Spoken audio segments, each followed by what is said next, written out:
Hello again, my friends. I have another woodshop project I want to show you.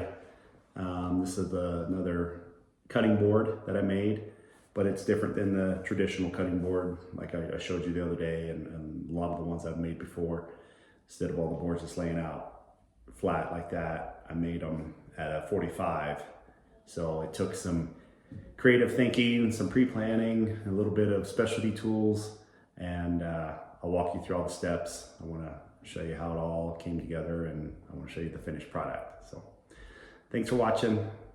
Hang tight and I'll start the video.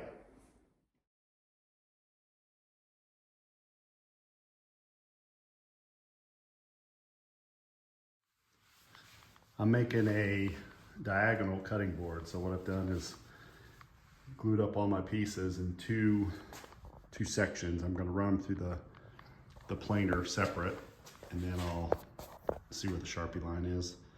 I'll cut the Sharpie line out, and then I can join the two, and it'll be small enough to go through my planer as one piece after that. But until I can get them milled down and trimmed up, it won't go through my planer yet. So stay tuned. Well, I got it trimmed down to a rough size, and I'm ready to glue it together, but this seam is not perfect. So I've used everything I have here to tighten it up, and it's still not the way I want it. So there's a local planing place in town that I'm gonna go to tomorrow, and I'm gonna have them joint these edges so that they'll marry up real nicely. So stay tuned. It's gonna turn into another day or two to get this done. Well, I have an update on the cutting board. So if you remember last night, I said I was gonna have to get this milled down so that these two would marry up perfectly. And so I took it to a local mill that we have here in town, and they were able to just run it through the jointer for me. So now I'm going to make a couple marks at the seam and then use my biscuit joiner to make a couple biscuit slots. Then I'll glue it up, clamp it. It's gonna be a little tricky because when you try to clamp angles, they wanna move on you. So I gotta get a little creative as far as clamping from all different directions so it doesn't get too squirrely. So stay tuned and I'll show you how it's coming together.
hopefully that works. I did the best I could, trying to keep it even, because every time you tighten one, it wants to slide. So just trying to keep even pressure all the way around. We'll see how it comes out.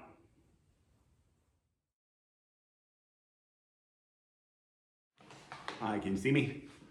I'm back. I can't remember how many days it's been, 3 days. I've been busy at work and stuff, so I'm just now getting back to this. We're gonna take the clamps off. We're gonna have to run it through the planer, we'll cut it down to size, and then we'll figure out what we want to do for an edge and any other accents from there. So stay tuned.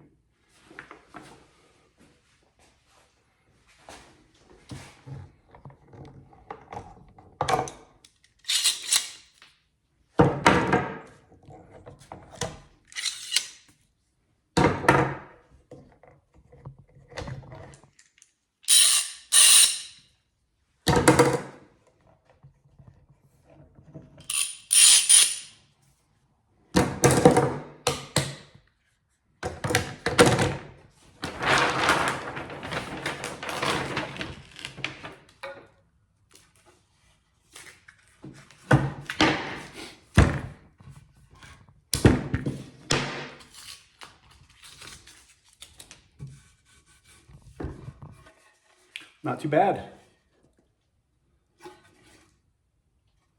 So we'll get this cleaned up and come right back.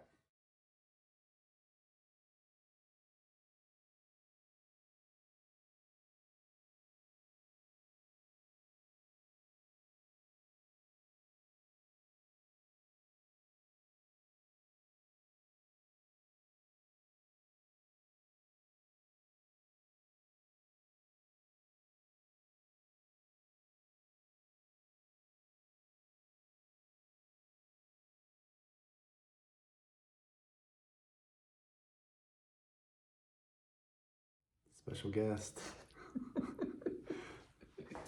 Well, I made a straight line here. I'm going to take it over to the miter saw, get that cut out, and at least I'll have one straight edge to work from.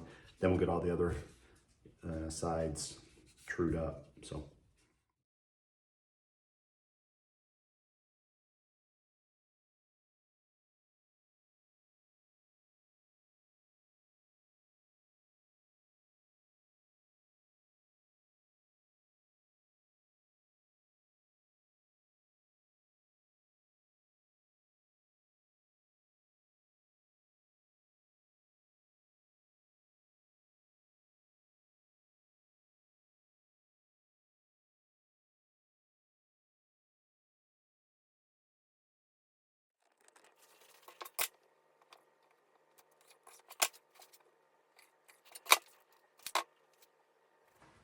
Got it trimmed to size.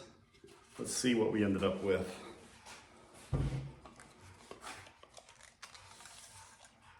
$11.25 by 16.5. So that's a good size. I'm happy with it. Now I'm going to take it over to the oscillating sander, clean it up.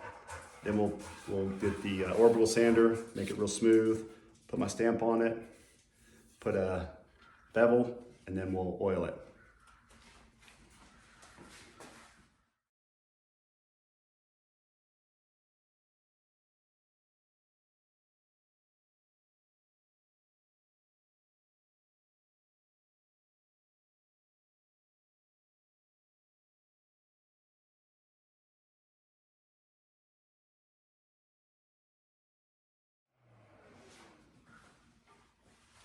I just had another idea.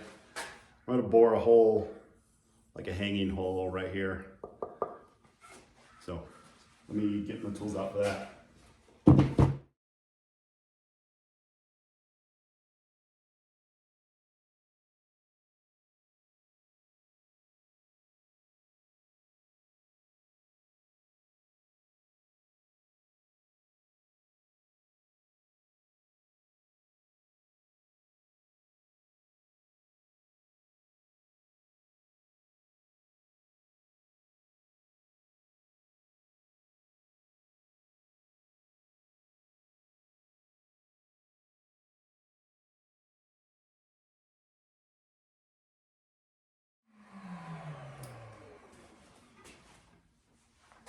Came out pretty good. Looks pretty even too. Okay, I've got this 45 bevel bit. I'm going to make a nice edge on it and clean out this hole, and then we'll take the sander, the orbital sander, and get it ready for oil.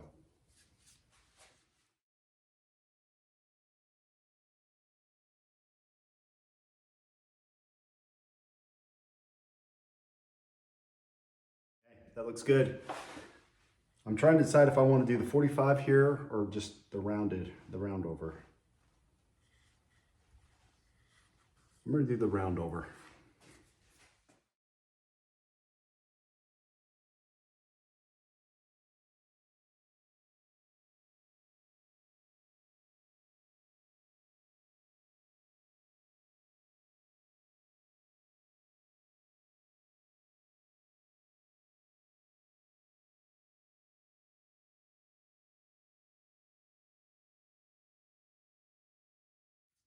Now I'm going to take the same bit and do an ever so slight round over all the way along the bottom here. Then I'll make screw holes for the feet, and then we'll sand it.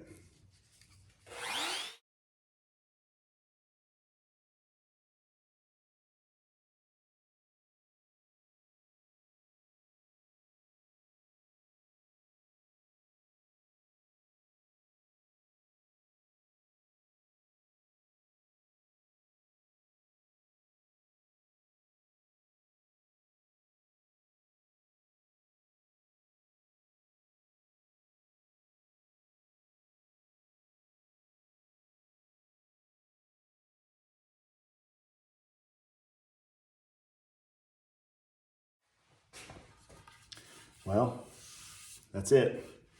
We'll get the holes drilled for the feet. I'll blow it off, clean up my workstation, and then we'll get a coat of oil on it for the night to sit. But I'm really pleased with it.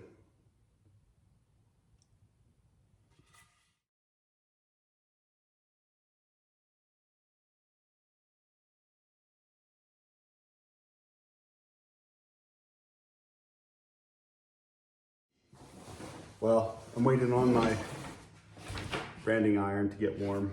So I'm really pleased with this. This was a little intimidating to do a diagonal setup. I watched some videos and figured it out. So it's a multi-day project, as you saw. But what I ended up with is walnut, cherry, maple, sliver of walnut, maple, walnut, sliver of maple. These two right here, can you see those? Those are canary wood. So those are the only two different ones. Everything else is walnut, maple, and cherry. But yeah, I'm really happy with it. We'll get it finished up, get it in use tomorrow. So thanks for watching, guys. I've got more to come, and if you stay tuned for another few minutes, you'll see me get my design on it, and we'll get it oiled up. Okay, here we go with the stamp. This is always scary because I want to make sure I get it straight. But here we go. I call it a stamp. It's a branding iron.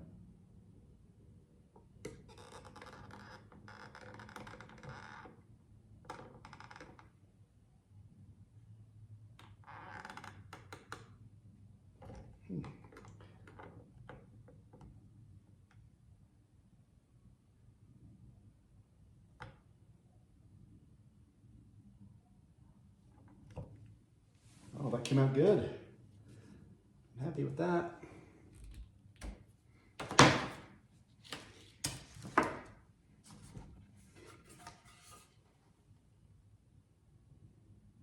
Okay, now it's time for oil.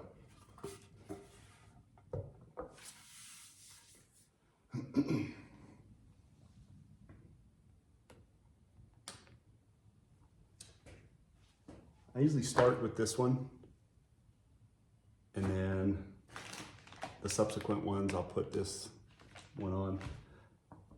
I don't know, I just feel like this one has the beeswax and all that stuff in it, so I think that's a good initiator. But tell me if I'm doing it wrong.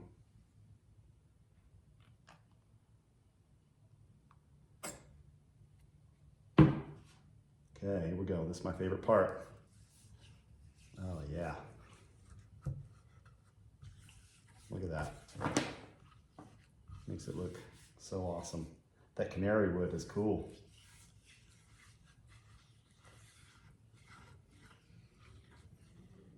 And it feels like glass.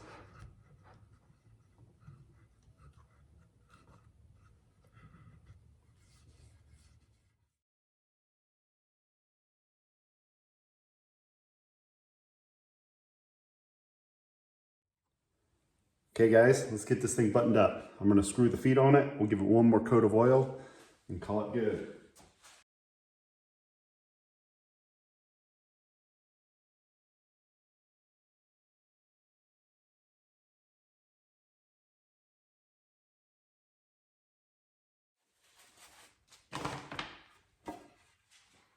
Okay, there's the finished product. Took me about 4 days total. Okay, thanks for watching guys. We'll do something else soon.